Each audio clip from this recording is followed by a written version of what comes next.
اعوذ باللہ من الشیطان الرجیم بسم اللہ الرحمن الرحیم۔ حدیث نبوی صلی اللہ علیہ وآلہ وسلم۔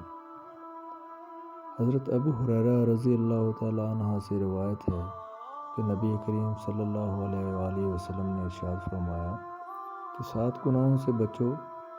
لوگوں نے سوال کیا کہ وہ کون سے گناہ ہیں، تو آپ صلی اللہ علیہ وآلہ وسلم نے فرمایا، اللہ کے ساتھ کسی کو شریک کرنا، جادو کرنا، کسی کو ناحق مار ڈالنا، سود کھانا، یتیم کا مال ہڑپ کر جانا، میدان جہاد سے بھاگ جانا اور نیک عورتوں پر تہمت لگانا۔